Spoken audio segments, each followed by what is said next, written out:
Hey everybody, welcome back live at Drew's House, Joppa Afternoon Drive. We have ourselves a hot summer week. Hope you're all doing all right out there. I love it. I know a lot of you hate it. It's too hot, but it's summer. Come on, we love it. And with that, one of our favorite guests of all time coming into the show. Oh, you say that about it. I do not. From the Newburyport Brewing Company, Chris Webb. How are you, my friend? I'm doing well, Drew. Good to see you. Good. Like the bandana. You're rocking the summer look. I was going to take it off, and I said to Maeve, I think it's a good summer vibe today. 100%. Yeah, 100%. it'll be good. Although I get allergies too, so I'm like been itching my eyes all day, but we'll battle through. Everybody's playing hurt this time of year, you know? I know. Just like Tyrese Halliburton in Game 7. Oh, that was tough to watch, wasn't it? It was. Man, I was pulling for the Pacers. Yeah, he was on fire in that first quarter too. I know. Damn. Well, anyway, how have things been? Good. Things are good. Yeah, we've got some good stuff happening. Yeah. So we did it last year down at Oldies, that old huge barn where they have antiques and all that good stuff right on the waterfront. And Newburyport Development, who owns, Michael's and a lot of the waterfront, approached us and said, why don't we put a Newburyport beer garden down there? Yeah.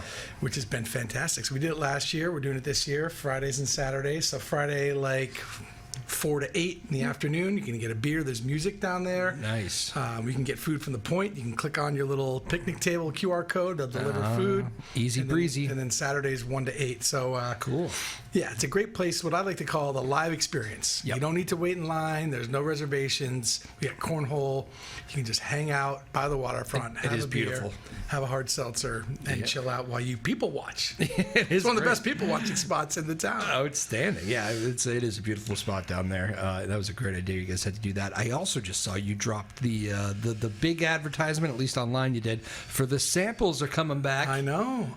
Very exciting. This is year 5, I think. So it's next Friday, July 4th. Yeah. From 5 to 8. So you can come and hang out. Food trucks, beer, hard seltzer, family friendly.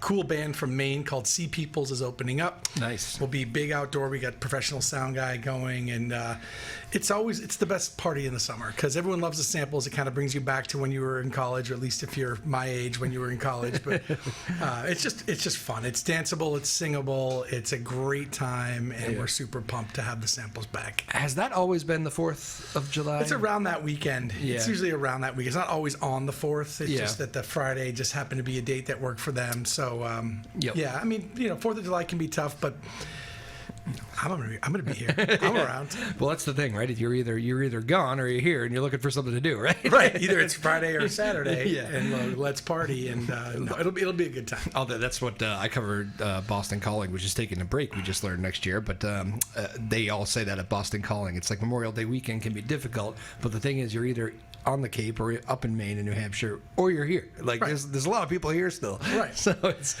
interesting. And the thing I love about the samples is the guy, if you haven't heard him, and I'd love to see a next generation of people get into him, because of course folks that are more my age that graduated in the 90s, were really into him. And the music is very island ska.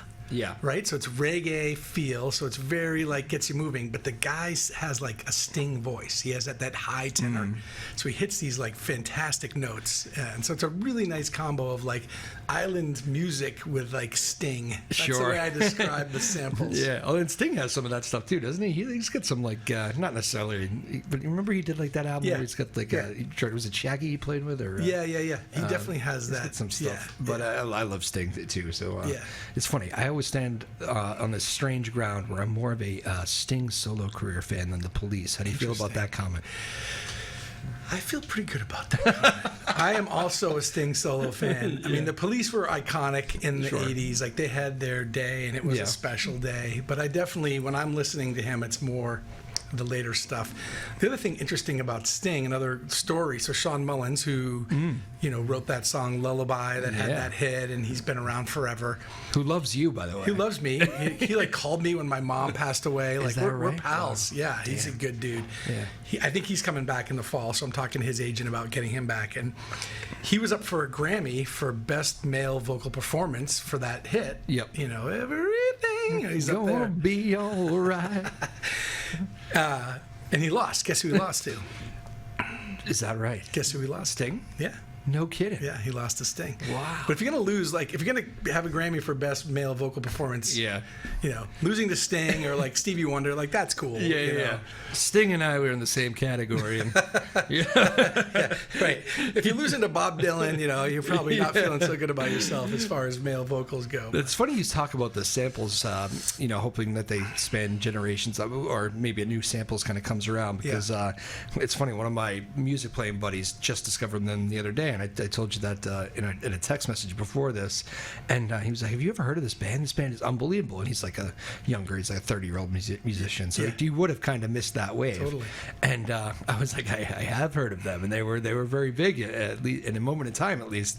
And they come to Newburyport. He couldn't believe it. He was like, I got to get tickets to this show. These guys are unbelievable. Yeah. It's interesting to hear just kind of it's somebody that you know and pretty well from a different age bracket have that reaction to their music. Right. He just found them randomly, or? Yeah, he just he's always listening to music, so he came across it, and I don't know. I didn't ask him exactly how he came across it, but he stumbled on it. Well, they are unique. I've never really heard a band that does exactly what they do. Yeah. Right? That island reggae beat with his voice, and they're just catchy tunes. Like, you hear it and you're like, oh. Yeah. I don't know if you ever saw that, I think it was a Cake video on MTV, and Cake went around to a bunch of people in the street, probably in like Central Park or whatever. You're telling me MTV did videos? They did back when I was 15. A little bit of me too. And they put the headphones on, and they were watching people like, what do you think? And people were like, the Cake stuff, which is pretty, fun and funky and all that. And that was kind of like their video was like introducing people to Cake and getting the feedback. Oh no, I don't think I did see that. That's interesting now.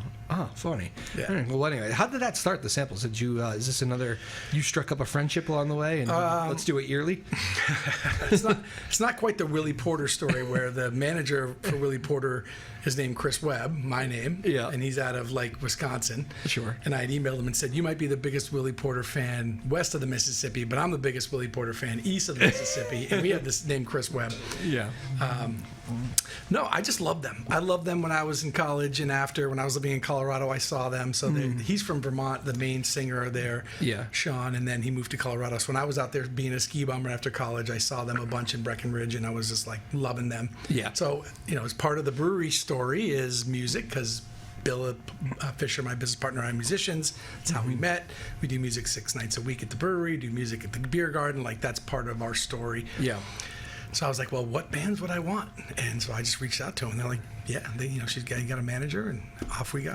Wow, that's crazy. So, that is true. That's how you always mention that when you're talking, because when you wanted to open the brewery, your thing was, beer does bring people together. You always used to say that, and that was the goal. Yeah. But it's also, you had this, you must have been envisioning bringing these, I could have my favorite band play there. I could have my favorite band. And, play my house. This is my place. Yeah, that's the best part about owning a brewery, right? It's like, I always say we're in the business of making people happy. Yeah. Right? So what makes people happy? Well, beer and music and cool swag and parties. Good and shirt, by festivals. the way. Yeah, we got a reggae fest coming up this summer, which we do every year. So there's a lot of fun things going on in Newburyport. You guys, I'm not sure who's doing your social media, whether it's you or not. You do a good job with that. Is there a birthday coming up? You guys posted a birthday? We had a birthday bash. We turned 13. So 13. We're teenagers now. Damn. Now we like to party. We're teenagers. So we had a birthday bash on the 14th, last Saturday. Nice. How'd that go? Which was great. Yeah, it was the weather did not cooperate, which was unfortunate. It was really cold and gray.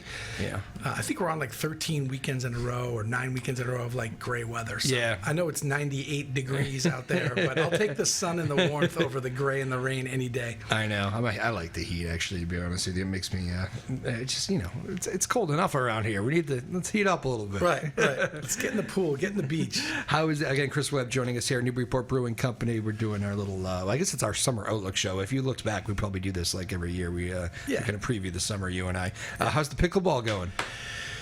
I think I may have said this to you last time, but I'll say it again. One of these days, I'm going to write a Harvard Business Review article that says how pickleball saved my business and old ladies' health. Wow. Yeah. Because, it's that good. It's that good. And I said this to someone the other day, and they said, yeah, but also enhance the orthopedic surgeon's role because people, you got to be careful, even though it's pickleball. It's kind of like playing ping pong standing on the court. Yeah. Is how I describe it. I've stolen that line from you. Yeah. I've talked to people. It's fun. It's fun. And, it's not as busy in the summer because people play outside. But what's awesome about it, my daughter just got a job at Fidelity. She just graduated from the University of South Carolina. Congratulations. Thank you. And Fidelity Danvers, one of the other employees, reached out and said, we want to have an employee party. So they're going to rent pickleball, rent that big rec room where we have bocce court and basketball on a big screen TV.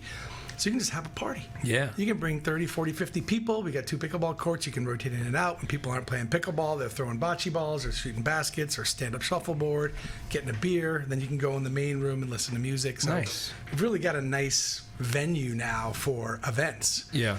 30th birthdays for your buddy that loves the samples. Yep. 50th birthday for people my age. 40th I'm in for the people middle. your age. Yeah. But no, pickleball's going well. It's a lot of fun. I'm glad we did it. It's good reuse of the space. Yeah. But now that we're not brewing in Newburyport, Yeah. Because that you guys were doing it all back there, brewed, right? yeah, we brewed back there Yeah. until about 2018. So from 2012 to 2018, and then we outsourced to Ipswich, and now we're having Bentwater brew our beer, which has been phenomenal. The guy that works there worked at Dogfish Head. He's great. Yeah.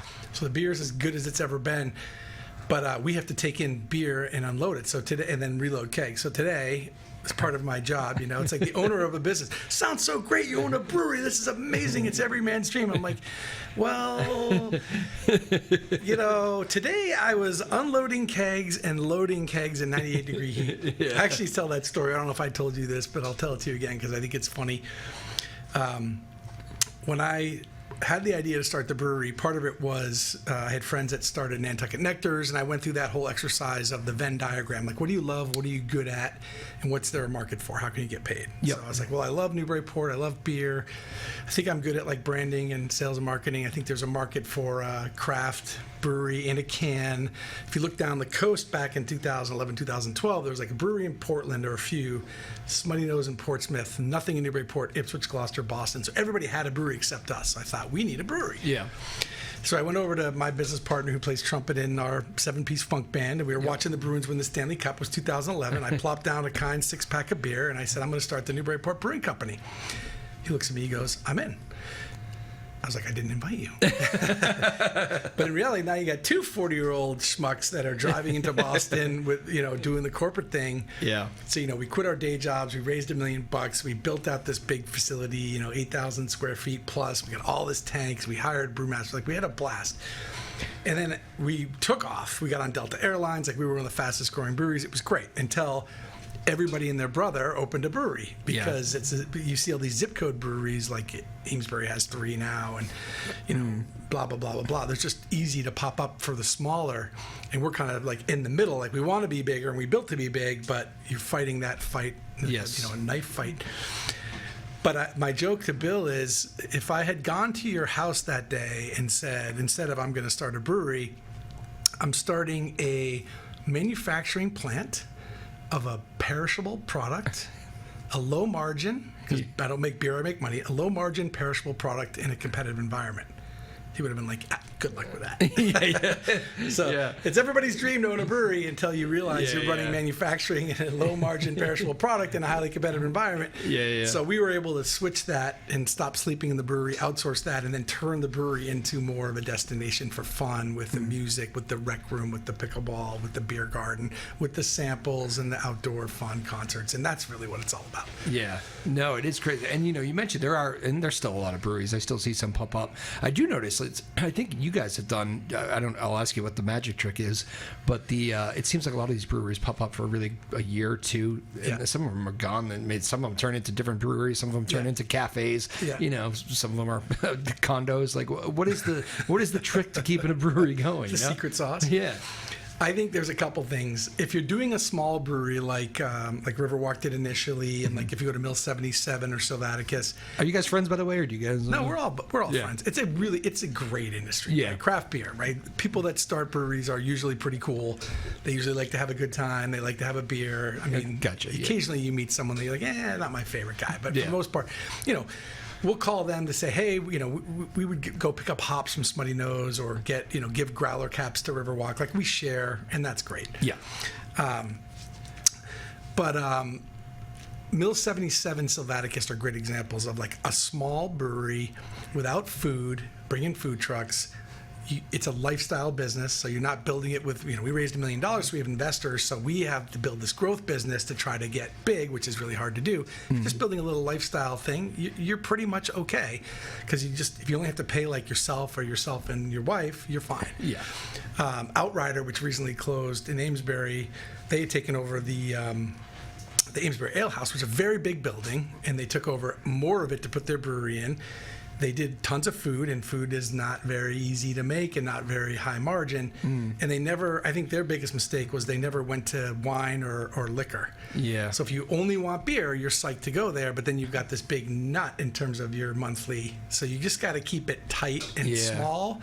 And if you don't keep it tight and small, you can get caught in kind of that messy middle. And that's kind of where we were until we outsourced production and kind of poured our energy into like, let's make this the destination. Because that's where all the margin is when people come and, buy the beer from you versus, I sell it to distributor, they want 30%. They sell it to the liquor store or the bar, they want 30%. So everybody wants a piece. So, I might sell a keg for $150 that same $150 pours 120 pints at the brewery at $7-8 a pint. You're making $800 a keg instead of $150 a keg. Yeah. So okay. We've been lucky that we have good distribution. We have good distributors, so we're big enough to have enough volume that's out there, kind of moving some of that beer, even though it's low margin. But that helps us to kind of make big enough batches to support what we would need in the tap room. Versus smaller breweries that have we're only making what we do in the tap room and there's no other revenue coming in. Do you? It's kind of a good life lesson though too. Like you're talking about, a hot day like this, you're out there doing the blue collar work, the moving the kegs, and and I'm sure there's a million things that I don't know that you do that I'm sure this is what it takes. It's but it's kind of a good life lesson because it seems. I mean, people say it about the media business too. It's like, oh man, it must be awesome. You go on the radio every day? And like, yeah. Well, you don't see us. I get up at 3:30 every day. Right. It's like, it's hard to keep relationships. It's hard to go out at night. It's right. You're not making millions like Maddie in the morning. They're not signing you to these big contracts, or maybe they are. I don't know. No. Those Maddie. It's a good example actually. It's a smart comment because that Maddie contract was one of the last ones in the at least in this market to get a deal like that. Yeah, I remember the guys at EEI, like Glenn Ordway and those guys back in the day when they were number one, hearing it was like making $1 million a year or more, and I was like, oh my god, that's crazy. Yeah, I will tell you, I knew Matty a little bit. I worked with him for several years, including his final years when he went out in a blaze of glory. But I think he was very public about it. I didn't actually listen to the cuts from the show, but I know he clashed with the bosses at the end, which so many do, and he did it on the air, which you're not supposed to do, right? Unless you're Howard Stern and you do it on purpose, or Dave Letterman, right? And he might have too. But I always got the impression with him that he was uncomfortable with the big contract. Interesting. Because you're working with all these people all around. So it's a big building. It's 7 radio stations, and everybody kind of looks at you like, oh, you're somebody gets laid off or something. Right. It's like, oh, there's the guy making the massive deal, and I always felt he was uncomfortable with it. Interesting. I'm not sure he ever said it, but he definitely gave off that impression. So, fair enough. But it is a good life lesson though of every job. You find your dream job, it's probably going to have some things that are a pain in the neck. So what's your goal? Where would you want? What's your ultimate? Not that I'm interviewing you, but it's fine. Wave the magic wand. What's Drew doing in a year or two? Matt, I would love to have. Hopefully those bosses aren't listening. But I would, a talk show is a great way to go. Like Matty had, I loved the idea of that gig, and I'm sure he had plenty of pains in the next too. But it is nice. The news is fun because it's like you're on the air, you do a story. But then you honestly I don't take my work home. Right. I mean, if it's a powerful enough story, maybe you carry it a little bit. But once I do a story for the day, wake up the next morning and what's on tap today? That's what news is, Right. Whereas a talk show, you can kind of put your personality out there and there's a relationship with the audience or a lot more that's can carry on for years and years. That would be I think I'd be a good, and that's what we do here, in a smaller version. Right. So you'd be great at that. You already are. So. Well, thank you, sir. Let's do this. What are we waiting for? Let's go. Let's give me. You want to give be the my man a host? contract. I'll do it with you. We'll do it together. There you go. You can be my agent, and then I'll help bring you on as the co-host. Opie and Anthony, part 2. Exactly. Talk about another moment in time, right? Yeah, I know, right? Those guys were monsters, weren't they? Those guys were monsters. I think they ended maybe when I was in college at some point, right? Yeah. And I mean, I still don't think I grasped how big they were. Yeah. But Howard Stern keeps rolling too. I know. All these competitors of mine. I heard a story about Howard. I'm a fan. I'm a big fan. I listen to him still, right? pretty regularly. Yeah, I listen to. I mean, I have the Sirius, and really because of him. Yeah. And so I can hear Pat Benatar random songs when I'm driving home. Like I forgot about that song. And he was saying he was getting all this, like when Letterman is doing his show, he's getting like HBO wanted to do a special. Like he was getting all these people throwing money at him to come and do a live interview on like an HBO or Netflix. Yeah.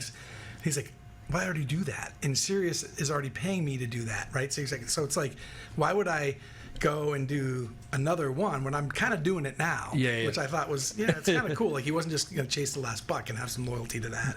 And maybe he shifted a little bit. I mean, he clearly has shifted his MO, because it's not like dancers and so forth. It's more like interesting interviews with great celebrities. He's a great interviewer, though.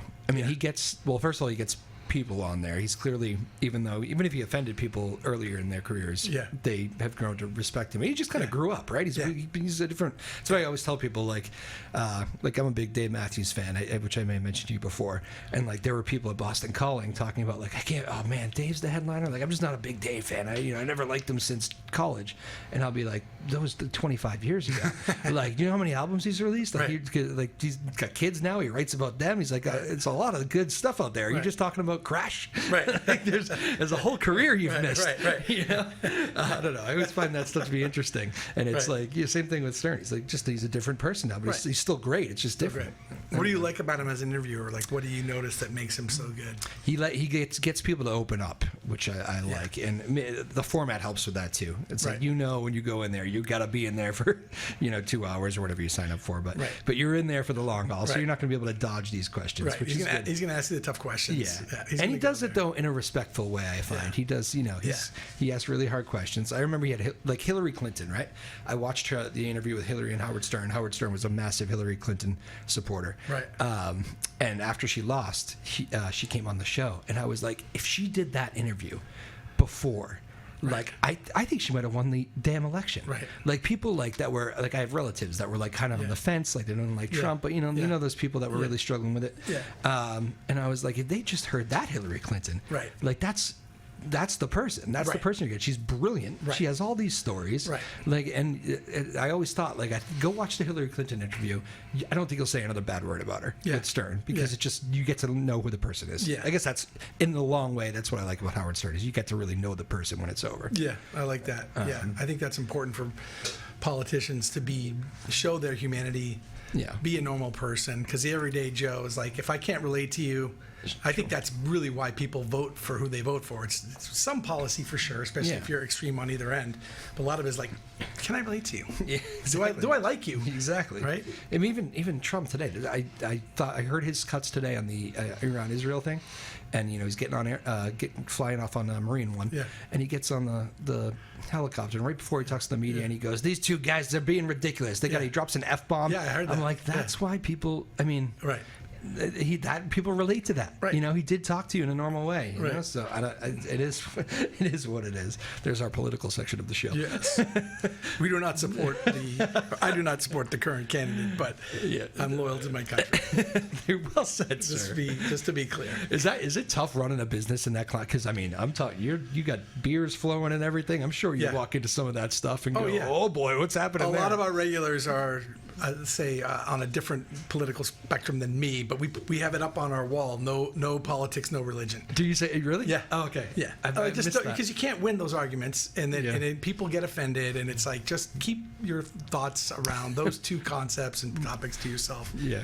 You're like, that's why we have music. Yeah, we have music, we have beer. Let's talk about the samples and Reggae Fest and the hot summer and your family and life and liberty and the pursuit of happiness. But let's keep the personal stuff out. Because my favorite story of your place was at a time when you were not even open. You came on the show a couple of years ago, and I've told this story before here, but I think it's great, so I'll tell it towards the end of the show. The old great anchor at WBZ Radio, Diane Stern, was on the show the same day as you. You guys were in the same building. Yeah, I remember that. Yeah. And she was she was very like, I looked up to her in a very like professional way, but a lot of people were scared of Diane. Early young writers and everything, like, don't make mistakes with Diane. We got to impress Diane. She was just kind of the bar, you know. It was like you know, the best at what she did, anchoring the news at WBC, and so she comes on this show. Even on this show, I'll tell you, I was like, all right, let's be very professional here. It's Diane. You know? Don't mess up. Don't mess up. You know, and you came in, you were great. You said you guys should come by the brewery. And next thing I know, me, you, and Diane Stern, a trio I would never expect in a million years, are at your bar there at the brewery. Ended up tears flowing, talking about family. Sucking down flights, which is really fun about a brewery because you get these little flights, so you can try like 5 or 6 different beers. And she was like, "Oh, I really like this one. Oh, I love that one. Oh, this one not so much." Yeah, she doesn't drink really, but she said, "I'll try these." Yeah, I'll try these. People always ask me, "What's your favorite beer?" I'm like, it depends on the season, quite frankly. Like in the fall, I want like our Maple Brown. I want like an Oktoberfest, right? Makes sense, You know, in the summertime, I'm probably more Pilsner or Melt Away Light IPA. In the wintertime, you know, it's a port or a barley wine, or IPA kind of sticks around. But we have our Plum Island Belgian White, which is like won a World Beer Cup, which is really cool. The World Beer Cup is every other year. It's like the Beer Olympics. Big deal. It's a global award. So we took a bronze in the World Beer Cup, which means we have the 3rd best Belgian White in the world and the best in America, in theory. Wow. And people are like, you must love the Belgian White. I'm like, not really. It's just not my jam, right? But everybody has a different flavor profile. Everybody has a different taste profile. It's like, what's your favorite sandwich? What's your favorite soup? And, you know, beer is liquid bread. It's like making a big soup. You're putting in grains and hops and orange peel and spices, and you're boiling it up and transferring them. It really is. It's literally like making soup, and the brewmasters are chefs. So what do you like versus what do I like? I'll never think of beer making the same way. Well, the thing that's cool, just one more thing about the Plum Island Belgian White. When I was first launching it, I would go on these ride withs. A ride with a distributor, where you're going around with a distributor rep to sell your product. So I had this one, Nicole, who worked for Merrimack Valley, and we'd go to Billerica. So Billerica has more liquor stores per capita per number of people in square miles than any other city or town in Massachusetts. Is that right? Yeah. There's like 13 liquor stores in Billerica. And they call it Budrica. I didn't know that. Yeah, okay. I didn't either. Because everyone just stops by these, like, you know, kind of side of the road. You walk in and you go in and you're grabbing your 30 rack of Bud or Bud Light or whatever. And so she would bring me in and she'd be like, they're not going to probably take your craft beer. Because back then, everyone thought craft beer was like either really bitter and hoppy like an IPA or like 12% alcohol. So I went in there with my little, you know, satchel, and I had our Green Head, which I knew they wouldn't want, and our Pale Ale, which is drinkable and approachable, but the Belgian White. So I, you know, crack one, and he's like, this is actually pretty good. This is good. And that became kind of the gateway drug, or the gateway beer for Budrica and sort of more traditional American light lager drinkers to get into craft, was drinking beers like the Plum Island, because it's light, it's only 5.4%. Budweiser's, you know, 5%. Easy to drink, it's crisp, it's got a little, you know, orange lemon zest to it. Good summer beer. So we'd have these people coming into the bar like, oh God, I was a Coors Light drinker my whole life, a Bud drinker my whole life, and now I'm like loving you, Plum Island guy. I'm like, good. Come drink real beer made by humans in Newburyport. You know, support your local beer maker. That is beautiful. All right, so we got the samples on the 4th. We got you can go play pickleball at your place. We got to call ahead, book a time, obviously. Because actually, what you do is you go on our website and you log into it's called Court Reserve. It's its own thing, but they're huge. You know, basically an app and a website. And as soon as you create an account, it's free. You can then book there. You know, hey, you don't want to deal with the heat, or you just want no wind and you want to, you know, play without all the you know, elements. Come on by. Gotcha. All right, very cool. So we got the pickleball, we got the samples. Any other music you want? We got Reggae Fest, August 16th, I think, that middle August Saturday, whatever it is. Yep. And then probably Sean Mullins in the fall, but I'll come back and promote that with you in September. And 6 days of 6 nights still cooking, man. Yeah. The whole way through, 6 nights of music. Yeah. Yeah, so Tuesday through Sunday. And we do it early. Yeah. So it's 6 to 9. Tuesday, Wednesday, Thursday, it's not Friday, early for Saturday. me, man. That is prime time for me. Well, the good news is for you're up at 3:30, you're probably in bed by 8. But for most of us that go to bed at 10:30, the music's done at 9, the bar kind of closes at 10, and everybody's home. So we never wanted to be a late night place, and people can bring food in. and just hang out for a few hours every day and listen to music, which is really what it's all about. Absolutely. Community, music, beer, fun. Very cool, man. Chris Webb, Newburyport Brewing Company. Always a pleasure to have you on. Thank you, sir. Yeah, buddy. Happy summer to you. Same. Every time I have you on, I think, here we go. Summer's about to ramp up. Let's go. Enjoy the sun, enjoy the fun, enjoy the beach, and have a beer. Awesome. Good Thanks, stuff, Drew. man. We'll see you again soon. Thank you to May Power, producing the show as always. Sarah Hayden, the boss, our small but mighty crew here in Newburyport. Thank you all. Stay cool, everybody. All right, let's head out there. Live at Drew's house. Peace.